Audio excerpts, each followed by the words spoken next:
कक्षा अष्टम हिंदी NCERT 11वां पाठ है। जब सिनेमा ने बोलना सीखा।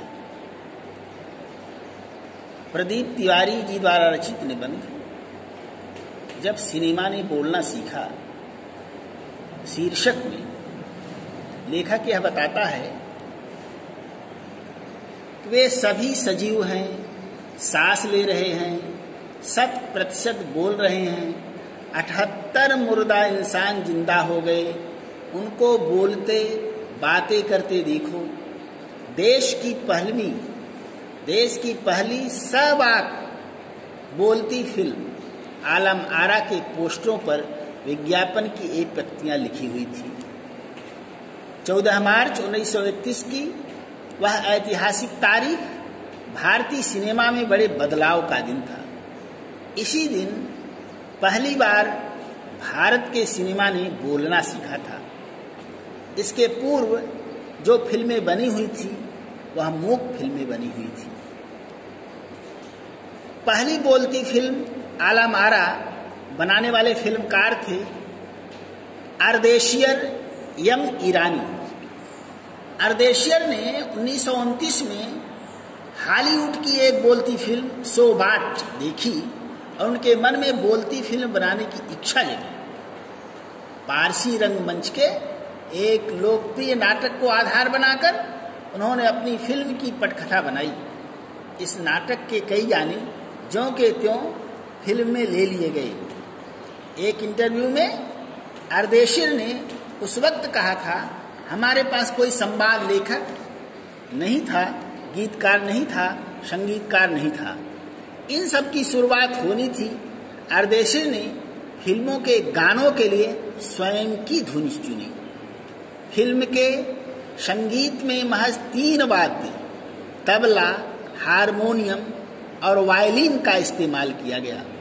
आलम आरा में संगीतकार या गीतकार में स्वतंत्र रूप से किसी का नाम नहीं डाला गया था। इस फिल्म में पहले पार्श्व गायक बने WM खान। पहला गाना था दे दे खुदा के नाम पर प्यारे, अगर देने की ताकत है। आगे लेखक कहता है, फिल्म आरा संगीत उसमें डिस्क फार्म में रिकॉर्ड नहीं किया जा सका। फिल्म की शूटिंग शुरू हुई तो साउंड के कारण इसकी शूटिंग रात में करनी पड़ी। मूक फिल्में अधिकतर प्रकाश में दिन में बनाई गई थी, लेकिन आलम आरा की शूटिंग रात में होने के कारण कृत्रिम प्रकाश की व्यवस्था करनी पड़ी। तभी से प्रकाश प्रणाली भी फिल्म के निर्माण में जरूरी हिस्सा बन गई। आलम आरा ने भविष्य में कई स्टार और तकनीशियन तो दिए ही, अर्देशियर की कंपनी तक ने भारतीय सिनेमा के लिए 150 से अधिक मूक और लगभग 100 अवाक फिल्में बनाई। Alam Ara film Arabian nights जैसी फैंटेसी थी। फिल्म ने हिंदी उर्दू के मेकअप वाली हिंदुस्तानी भाषा को लोकप्रिय बनाया। इसमें गीत संगीत तथा नृत्य के अनोखे संयोजन थे। फिल्म की नायिका जयबुदा थी और नायक थे विट्ठल। विट्ठल नायक को उर्दू बोलने में मुश्किल आती थी, इसलिए उन्हें नायक से हटा करके उनकी जगह महबूब को नायक बना दिया गया।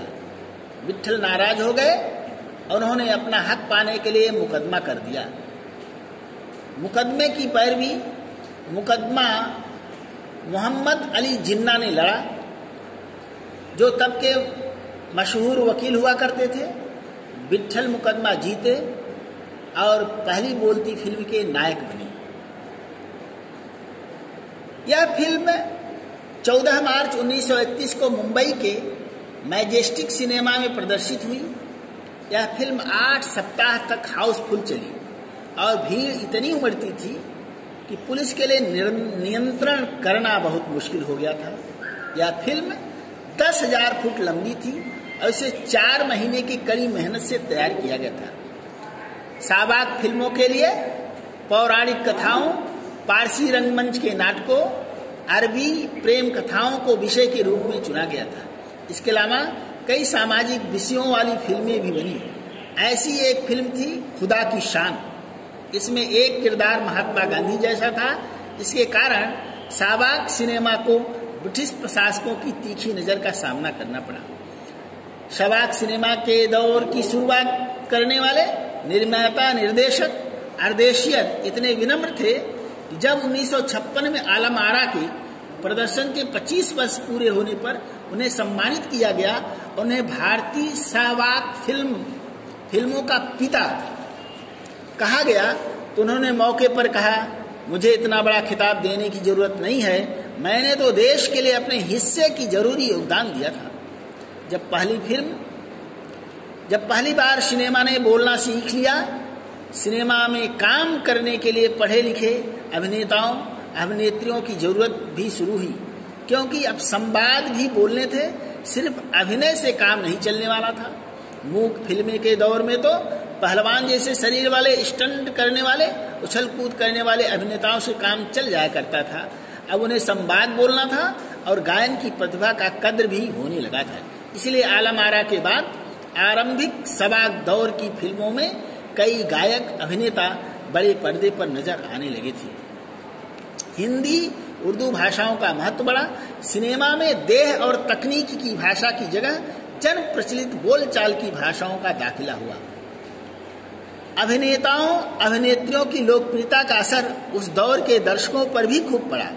माधुरी नाम की फिल्म में नायिका सुलोचना की हेयर स्टाइल उस दौर में औरतों में लोकप्रिय थी। औरतें अपनी केश सज्जा उसी तरह कर रही थी। अर्देशीर ईरानी की फिल्मों में भारतीय के अलावा ईरानी कलाकारों ने भी अभिनय किया था।